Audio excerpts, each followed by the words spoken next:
الحمد لله رب العالمين والعاقبة للمتقين والصلاة والسلام على سيد الأنبياء والمرسلين وعلى آله وأصحابه أجمعين أما بعد أعوذ بالله من الشيطان الرجيم بسم الله الرحمن الرحيم قل بفضل الله وبرحمته فبذلك فليفرحوا صدق الله العظيم وصدق رسوله النبي الكريم إن الله وملائكته يصلون على النبي يا أيها الذين آمنوا صلوا عليه وسلموا تسليما الصلاة والسلام عليك يا سيدي يا رسول الله وعلى آلك واصحابك یا حبیب اللہ۔ سارے حضرات درود شریف پڑھیے۔ الصلاۃ والسلام علیک یا سیدی یا نبی اللہ وعلى آلك واصحابك یا حبیب اللہ۔ پیش حق مژدہ شفاعت کا سناتے جائیں گے، آپ روتے جائیں گے، ہم کو ہنساتے جائیں گے۔ خلد میں ہوگا ہمارا داخلہ اس شان سے، ہم یا رسول اللہ کا نعرہ لگاتے جائیں گے۔ باغ جنت میں محمد مسکراتے جائیں گے صلی اللہ علیہ وسلم۔ باغ جنت میں محمد مسکراتے جائیں گے، پھول رحمت کے گریں گے، ہم اٹھاتے جائیں گے۔ حشر تک ڈالیں گے ہم پیدائش مولا کی دھوم۔ کتنا لمبا پروگرام دے دیا اعلیٰ فرماتے ہیں کہ حشر تک ڈالیں گے ہم پیدائش مولا کی دھوم، مثل فارس نجد کے قلعے گراتے جائیں گے، اور خاک ہو جائیں عدو جل کر مگر ہم تو رضا، دم میں جب تک دم ہے ذکر ان کا سناتے جائیں۔ دم میں جب تک دم ہے ذکر ان کا سناتے۔ نبی کریم صلی اللہ علیہ وسلم کے میلاد شریف کی خوشیوں کے موقع قرآن مجید نے فرمایا کہ آپ محبوب آپ ان سے فرما دیں کہ جب اللہ کا فضل اور اس کی رحمت ملے تو انہیں چاہیے کہ خوشی کا اظہار کریں۔ قل بفضل اللہ وبرحمتہ، آپ فرما دیں جب اللہ کا فضل اور اس کی رحمت ملے فبذالک فلیفرحوا، پس انہیں چاہیے کہ یہ خوشی کا اظہار کریں۔ اسلام جائز خوشی کا حکم دیتا ہے، غیر شرعی خوشی سے منع کرتا ہے۔ نبی پاک صلی اللہ علیہ وسلم نے فرمایا نکاح کرو تو ولیمہ ضرور کرنا، خوشی کا موقع ہے تو دوسروں کو اس میں شریک ضرور کرو۔ فرمایا ولیمہ ضرور کرنا، چاہے بکری کا بچہ ہی ذبح کر لینا۔ اور پھر بخاری میں موجود ہے نبی پاک علیہ السلام نے یہ بھی حکم دیا کہ جب تمہیں کوئی ولیمے کی دعوت دے تو جایا بھی ضرور کرو۔ خوشیوں کے موقع آئیں تو پیچھے نہ ہٹا کرو، یا خوشی منایا کرو یا شامل ہو جایا کرو۔ سبق دیا۔ جلدی جلدی میں باتیں کرنی ہیں چونکہ وقت عشاء قریب ہے، آپ زیادہ توجہ کریں گے۔ نبی پاک صلی اللہ تعالیٰ علیہ وسلم نے امام حسن اور امام حسین کی ولادت پر عقیقہ کیا۔ یعنی بہت سارے لوگ بہت ساری چیزوں پہ بلا وجہ پریشانی کا مظاہرہ کرتے ہیں اور بعض چیزوں پہ بلا وجہ اڑ جاتے ہیں۔ دوستو، نبی کریم علیہ السلام کے در دولت پر مہینہ مہینہ کھانا نہیں پکتا تھا، کھجور اور پانی پر گزارا ہوتا تھا، لیکن جب نواسوں کی خوشی کرنے کا وقت آیا ہے تو حضور نے ایک بکرا نہیں بلکہ ایک ایک نواسے کی ولادت پر دو دو بکرے ذبح فرمائے۔ خوشیوں کے موقع پر خوشی کا اظہار کرنا یہ اسلام کا مزاج ہے۔ میری بات پہ آپ پھر توجہ کریں گے۔ ایک دفعہ حضور حج سے واپس آئے تو نبی پاک صلی اللہ علیہ وسلم نے پورا اونٹ ذبح کیا، لوگوں کی دعوت پکائی۔ فرمایا اللہ نے حج کی توفیق عطا فرمائی ہے۔ خوشی کا جب موقع آئے گا، ایک شخص کو حضور نے دیکھا پھٹے پرانے کپڑے پہنے ہوئے، سیاستہ میں حدیث ہے، تو محبوب نے فرمایا تیرے اوپر تو اللہ کا فضل نہیں۔ اس نے کہا جی بڑی خیر ہے، تو فرمایا پھر اچھے کپڑے پہن۔ جب فضل اللہ کرتا ہے تو پھر وہ اس کا اثر دیکھنا پسند بھی فرماتا ہے۔ اللہ کرے اس جملے کی آپ کو سمجھ آئے کہ جب اللہ فضل کرتا ہے تو اثر دیکھنا اللہ پسند کرتا ہے۔ دھرتی پہ بڑے فضل ہیں، پر جس طرح کی رحمت میرے نبی پاک ہے اور جس طرح کا اللہ کا فضل مصطفیٰ کی ذات ہے، اس طرح کا نہ کوئی فضل ہوا ہے نہ کبھی ہو سکتا۔ میلاد شریف جذبات کے ساتھ منائیں، رسمن نہ منائیں کہ چلو سیزن آ گیا، کہ کچھ لوگوں کا سیزن ہو تو یہ سیزن سمجھ کے نہ منائیں، مہربانی کریں اس کو نا جذبات، یعنی جذبات کا اظہار کریں، شوق آپ کا بتائے کہ میلاد ہے۔ توجہ ہے میری بات پر؟ یہ عجیب حرکت ہے نا کہ میلاد سارا سال حضور کے نام پہ کھانا اور میلاد کی باری آنی تو پیالے لے کے سڑکوں پہ نکل جانا کہ لاؤ جی چندہ دو۔ تو کہتا تھا میں حضور کے نام پہ کھاتا ہوں، میرے بچے بھی نبی پاک کے صدقے پلتے ہیں، تو چلو کوئی حرج نہیں، پیر صاحب ایک محفل جیب سے کرا لیں، کوئی حرج نہیں، علامہ صاحب ایک ساری محفل کا خرچہ خود کر لیں۔ ناراض تو نہیں ہو گئے آپ لوگ؟ تو انہوں نے میں آکھے ہی نہیں، میں تے اپنی برادری دی پہ گل کرنا، تو آپ مہربانی کریں اس پر تو خوش ہو جائیں۔ سارے جلسے چندے پہ ہوتے ہیں، سنیں جی ہماری بات سنیں، سارے جلسے چندے پہ ہوتے ہیں، تو چلو ایک جلسہ ایسا بھی ہو جس پہ بندہ کہے چندہ نہیں جمع کرنا، میں تو جان بھی دینے کو تیار ہوں، یہ میرے نبی کریم صلی اللہ علیہ وسلم کے نام کا میلاد ہے، جان بھی دوں گا۔ میں دوستوں کو مشورہ دے رہا ہوں اس میلاد پہ، آپ کو بھی دے دوں، جڑے نہیں بولے انہوں نے نہ دویے، اللہ جزائے خیر دے آپ کو۔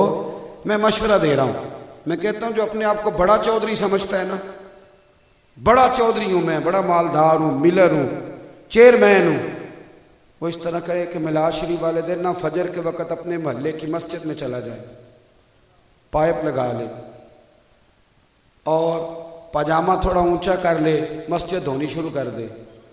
محلے والے پوچھیں جناب آپ کو کیا ہوا؟ آپ نے تو کبھی خود اٹھ کے پانی نہیں پیا، تو وہ کہ چپ کر جاؤ، آج میرے نبی پاک کا میلاد ہے۔ میلاد جذبات کے اظہار سے منائے نا صاحب، آپ کا جذبہ بتائے، رسم نہیں ہے میلاد کی محفل۔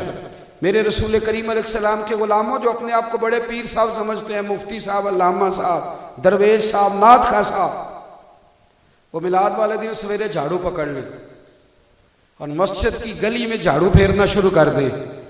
ان سے پوچھیں، ان کے شاگرد حضرت جی مجھے دے دیں میں کرتا ہوں، مرید کے حضور مجھے دیں، تو اس کی آنکھوں میں آنسو آئیں، وہ رو پڑے اور کوئی یار مجھ سے تو کسی نے سلام نہیں لینی تھی، آج مجھے جھاڑو پھیر لینے دو، آج میرے نبی کے میلاد کا دیہڑا ہے، آج مجھے پھیرنے دو جھاڑو۔ اٹھ فریدہ ستیا، جھاڑو دے مسیت، تو ستے تے رب جاگدا، تیری ڈاڈے نال پریت۔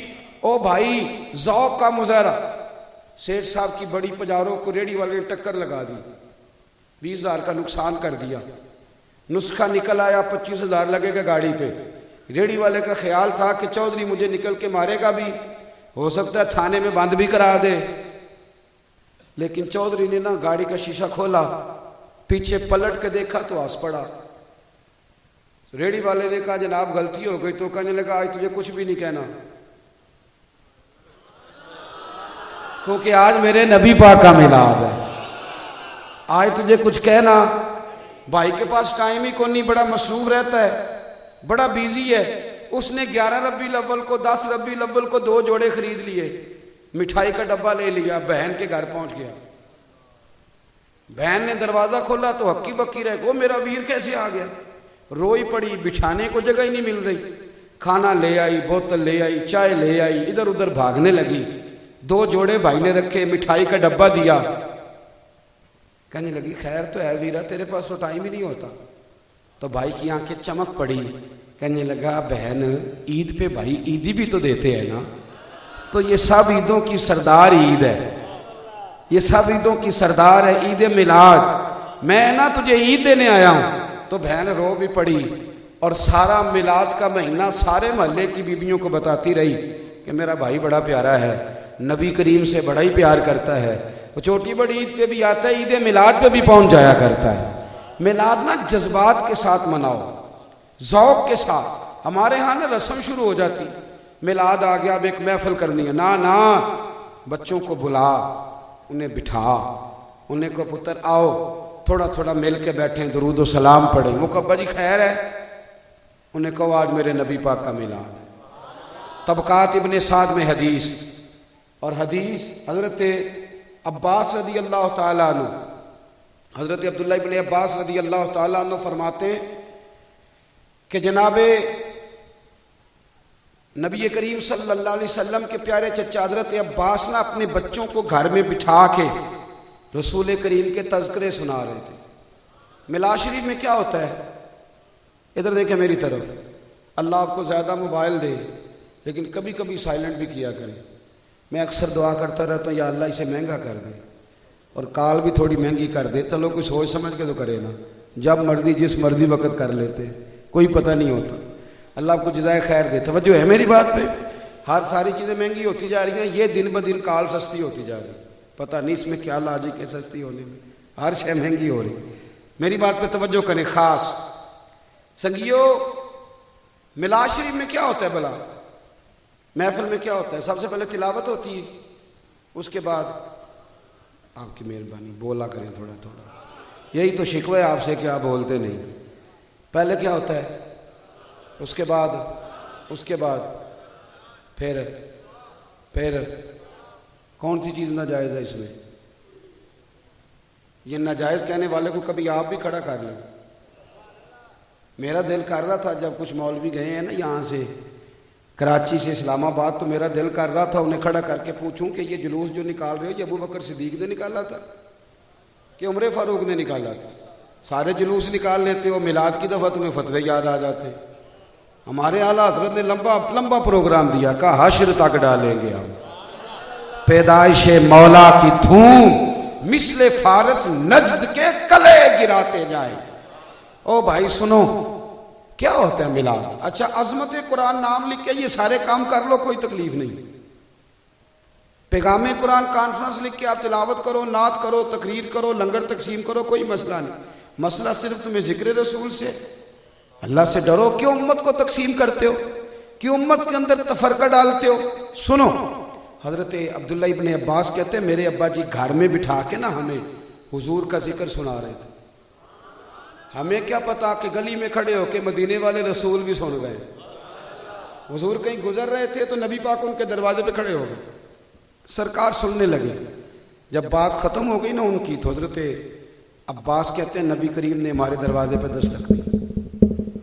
قربان جاؤں، میں نے دروازہ کھولا تو اللہ کی ساری رحمتیں میرے دروازے پر کھڑی تھی. کہتے ہیں میں حیران پریشان ہو گیا. حضور حکم ہوتا، پتہ چلتا. یا رسول اللہ کمال ہو گئی. تو محبوب نے فرمایا کیا کر رہے تھے؟ یا رسول اللہ بچوں کو نا آپ کے بچپن کی باتیں بتا رہا تھا. پھر پلٹ کے جانا پڑتا ہے اعلیٰ حضرت کی خدمت میں. فاضل بریلوی فرمانے لگے اللہ اللہ وہ بچپنے کی پھبن، اس خدا بھاتی صورت پہ لاکھوں سلام. میں بچوں کو نا آپ کے بچپن کی باتیں بتا رہا تھا. محبوب فرمانے لگے میں نے سن لیا ہے، جو آپ نے تذکرے کیے میں نے سن لیا ہے، آپ سے تو صرف تصدیق کرائی ہے. فرمایا اب سنو، حلت لکم شفاعتی، جو تم نے کام کیا ہے نا اب میری سفارش تمہارے حق میں حلال ہو گئی. اب میں صبح قیامت تمہاری سفارش کروں گا. بچوں کو بٹھاؤ، محبوب کے تذکرے سناؤ. رسول اللہ کے آنے پر نہ خوشی. میں کہتا ہوں نہیں آپ کے پاس پیسے، ویسے بھی آپ کو پتہ ہے آج کل محفلیں مہنگی بڑی ہیں، عام آدمی تو ہاتھ بھی نہیں نہ ڈال سکتا. وہ تو کوئی بھینس بیچے گا تو محفل کرائے گا، یا کوئی کمیٹی نکلے گی تو محفل کرائے گا. کہاں پہنچ سکتا ہے؟ اس کا تو ہاتھ ہی نہیں پہنچتا. تو کوئی ضروری نہیں ہے. آپ سویرے اٹھ کے میلاد شریف والے دن اپنے بچے کو 10 روپے دے دیں کہ پتر چیز لے آ. وہ پوچھے ابا جی خیر ہے، تو آپ اسے کہیں آج نبی پاک کا میلاد ہے. خوشی کرنے کا نام، راضی ہونے کا نام، خوش ہونے کا نام میلاد ہے. اس کا طریقہ کچھ بھی ہو، اس کا ذریعہ کچھ بھی ہو. اور میرا بہترین مشورہ یہ ہے کہ مالک اپنے مزدوروں کے بیچ بیٹھ کے روٹی کھائیں. تو وہ کہے چوہدری صاحب خیر ہے، وہ کہے بڑی خیر ہے، آج نبی پاک کا میلاد شریف ہے. ہاں آپ یہ ایک ذوق پیدا کریں، شوق پیدا کریں. آپ کسی کو تھوڑی سی تنخواہ زیادہ دے دیں، اپنے ملازم کو تھوڑا سا ایڈوانس دے دیں. تو کہیں کیا معاملہ ہے؟ تو کہیں یار راضی بڑھا ہوں، آج میرے نبی کریم کا میلاد شریف ہے. بھائی اظہار مسرت کریں. مسلم شریف میں موجود حضرت عتبان بن مالک رضی اذان کتنے بجے ہے جی؟ اذان کتنے بجے؟ یہاں قریبی مسجد میں کتنے بجے ہوتی ہے؟ اچھا جی، میں حدیث مکمل کرتا ہوں پھر بات سمیٹتے ہیں۔ حضرت عتبان بن مالک رضی اللہ تعالیٰ عنہ حضور سید عالم علیہ السلام کی خدمت میں حاضر ہوئے تو کہا یا رسول اللہ مہربانی کریں میرے گھر بھی تشریف لائیں۔ میرے ایسا فرمایا کرتے تھے نبی پاک کا نا شوق پیدا کرو۔ بہت سارے لوگ جو اہل خیر کہلاتے ہیں، مذہبی کہلاتے ہیں، لیکن اب نا ہماری باتیں رہ گئی۔ وہ جو اندر کا شوق تھا نا، اعلیٰ حضرت فرماتے ہیں واللہ، قسم اٹھا کے کہتے ہیں واللہ وہ سن لیں گے اور فریاد کو پہنچیں گے ہم۔ اتنا تو ہو کوئی فریاد کرے دل سے۔ تو نبی کریم علیہ السلام سے عرض کی حضور تشریف لائیں۔ حضور نے فرمایا کتنے بندے آ جائیں؟ حضور ظہر کے نمازی ساتھ آ جائیں۔ فرمایا کل ظہر پڑھ کے آئیں گے۔ حضرت ابو ہریرہ فرماتے ہیں ہم ظہر پڑھ کے ان کے گھر گئے، وہ نابینا تھے۔ جب پہنچے تو انہوں نے تو شور ہی شروع کر دیا، وہ تو وجد میں آ گئے، کیفیات شروع ہو گئی۔ کہنے لگے لوگوں دیکھو آؤ پلٹ کے، جو کائنات میں سب سے زیادہ عزت والے ہیں وہ میرے مہمان بنے ہوئے ہیں۔ اور پھر انہوں نے سارے محلے کی دعوت پکائی۔ کس کی؟ پتہ ہے آپ کو، لوگوں کو غریب لوگ بھی میلاد والے دن یاد آ جاتے ہیں۔ مجھے ایک صاحب کہنے لگے اتنا خرچہ کرتے ہو غریبوں کو دے دیا کرو۔ میں کہا چور صاحب تسی کدی آئے ہو میلاد دی محفل تے؟ کہندے نہیں، تے میں کہہ کے ہی سارے ماڑے ہوندے نے۔ آپ کو کس نے کہا ہے؟ چودھری تو جاتا ہے سیاسی جلسے میں، وہ تو جائے گا جب ایم این اے کا جلوس نکلے گا، اس جلوس میں جائے گا۔ وہ تو اس وقت جائے گا جب وہ ایم پی اے اس کی دعوت پکائے گا کسی ہوٹل میں۔ تو میں نے کہا غریبوں کو دے رہے ہیں، ہن تو انہوں دین لگ پئی ہے۔ یہی کسر رہ گئی ہے۔ میلاد پہ کون آتا ہے جی؟ غریب لوگ۔ اور کیوں؟ وہ اس لیے کہ نبی پاک علیہ السلام نے فرمایا میرا دین غریبوں میں آیا، غریبوں میں رہے گا۔ اور جب قیامت میں جب میں جنت میں جاؤں گا تو آگے پیچھے دائیں بائیں غریب لوگ ہی ہوں گے۔ پھر اعلیٰ حضرت بول پڑے اور کہنے لگے ہم غریبوں کے آقا پہ بے حد درود، ہم فقیروں کی ثروت پہ لاکھوں سلام۔ میرے بھائی سنو، نبی کریم صلی اللہ علیہ وسلم جب پہنچے تو حضرت عتبان نے پورے محلے کی دعوت پکائی، کھانا کھلایا، اور قربان جاؤں حضور نے فرمایا بتا بلایا تھا تو کوئی بات بھی کر۔ عرض کرنے لگے حضور آئے ہو نا تو 2 رکعتیں کسی کونے میں نماز پڑھ دو، میں جب تک زندہ رہوں گا وہاں سجدے ہی ادا کرتا رہوں۔ تو صحابہ تو اس رنگ میں خوشیاں مناتے تھے۔ 12 ربیع الاول کو نہ سونے کپڑے پہننے، نئے مل جائیں تو بڑی اچھی بات ہے۔ میں نے کبھی مطالبہ نہیں کیا چوٹی بڑی عید پہ نئے کپڑوں کا، پر میں 12 ربیع الاول کے کپڑے خریدنے خود جاتا ہوں، مارکیٹ خود جاتا ہوں، امامہ نیا لیتا ہوں، ٹوپی نئی لیتا ہوں، جوتے نئے لیتا ہوں، ہر چیز نئی۔ اور نعرہ بھی ادھار نہیں مارنا، انشاءاللہ تعالی میلاد والے دن خود نعرے لگائیں گے، کھول کے نعرے لگائیں گے، اس لیے کہ کسی غیر کے تھوڑے لگانے۔ ہم وہ تو نہیں نا جو کل کسی اور پارٹی کے نعرے لگائیں پھر 6 مہینے کے بعد کہیں بھول گئے غلطی ہو گئی، نہیں ووٹ دینے چاہیے، بھول گئے، پوسٹر کسی کے چھپواتے رہے اگلے سال کسی اور پارٹی کے، یہ ہمارا نصیب نہیں۔ اللہ کے فضل سے پہلے دن سے سچے نبی کے نعرے لگا رہے ہیں اور قیامت تک انہی کے لگاتے رہیں گے، انہی کے لگاتے رہیں گے انشاءاللہ تعالی۔ اور پھر ایک اور بات بھی، وہ ہمارے ایک بزرگ ہیں کل پرسوں نا، انہوں نے مجھ سے بڑی شاندار بات کی۔ کہنے لگے مجھے ایک مولوی پوچھ رہا تھا میلاد کہاں لکھا ہے، تو میں نے اسے کہا اہل سنت کے نصیب میں لکھا ہے۔ اللہ کرے آپ کو سمجھ آ جائے۔ کہا میلاد کہاں لکھا ہے، تو کہا ہمارے، بھئی اب جن کے لکھا ہے وہ تو کہہ دینا تھوڑا سا، کہاں لکھا ہے؟ ہمارے۔ کہندے نہیں، وہ چپ کر گیا کیونکہ نصیب دا لکھیا تو پڑھیا بھی نہیں جا سکتا۔ کہتے وہ چپ کر گیا اور چوپ ہی کر گیا۔ کہنے لگا عادی ہو گئی ہے یار۔ میں کہا تینوں دیاں پڑھ لے گا؟ کہنے لگا یہ نہیں پڑھا جا سکتا۔ تو میں نے کہا پھر چپ کر، نصیب ہمارا ہی ہے، ہمارا نصیب ہے، ہمارے نصیب میں لکھا ہے، کیونکہ وہاں سے تو پڑھ نہیں سکتا، لہذا تو ادھر جا بھی، تیرے بھی تو نصیب میں لکھا ہے نا، لگا رہا ہے نا تو نعرے، کبھی کسی کو گو کہہ رہا ہے، کبھی کسی کو آؤ کہہ رہا ہے، کبھی کسی کی منتیں کر رہا ہے، اپنے اپنے نصیب کی بات ہے۔ میں نے جو بات شروع میں کی تھی پھر دہراتا ہوں اور بات ختم کرتا ہوں۔ باتیں اگرچہ تھوڑی ہوئی ہیں پر جتنی ہوئی ہیں دل بڑا راضی ہوا ہے۔ میں وہ 1.5 گھنٹہ پھنسا رہا وہاں ٹریفک میں، پر میری تھکان اتر گئی ہے بات کر کے۔ اللہ آپ کو خوش رکھے۔ کیا کہا بریلی کے امام؟ کہنے لگے پیش حق مجدہ شفاعت کا سناتے جائیں گے۔ مزہ آ رہا ہے شعر کا؟ میلاد ہے نا تو اس لیے آپ سے بار بار کہلوا رہا ہوں۔ کہتے ہیں حضور آگے آگے جائیں گے اور ہمیں کہیں گے بھئی میں تمہاری سفارش کروں گا. پیش حق مجدہ خوشخبری شفاعت کا سناتے جائیں گے. شعر پہ غور کرو. کہتے ہیں آپ روتے جائیں گے پر ہم کو ہنساتے جائیں گے. حضور تھوڑا سا روئیں گے اللہ کی بارگاہ میں اور اللہ ساری امت کو راضی کر دے گا. پیش حق مجدہ شفاعت کا سناتے جائیں گے, آپ روتے جائیں گے, ہم کو ہنساتے جائیں گے. باغ جنت میں محمد مسکراتے جائیں گے. جب حضور مسکرائیں گے تو پھول گریں گے. باغ جنت میں محمد مسکراتے جائیں گے, پھول رحمت کے گریں گے. ہم اٹھاتے جائیں گے, حشر تک ڈالیں گے ہم پیدائش مولا کی دھوم. مثل فارس نجد کے کل ایک گراتے جائیں گے. خاک ہو جائیں عدو جل کر مگر ہم تو رضا, دم میں جب تک دم ہے ذکر ان کا سناتے جائیں گے. اور خلد میں ہوگا یعنی جنت میں خلد میں ہوگا ہمارا داخلہ اس شان سے کہ ہم یا رسول اللہ کا نعرہ لگاتے جائیں. خلد میں ہوگا ہمارا داخلہ اس شان سے کہ ہم یا رسول اللہ کا نعرہ. کھول کے میلاد منانا ہے اور انشاءاللہ مزیدار کر کے منانا ہے, شوق ذوق سے منانا ہے. اللہ آپ کو سلامت رکھے, با کرامت اور تا قیامت رکھے. آخر دعوایا ان الحمدللہ.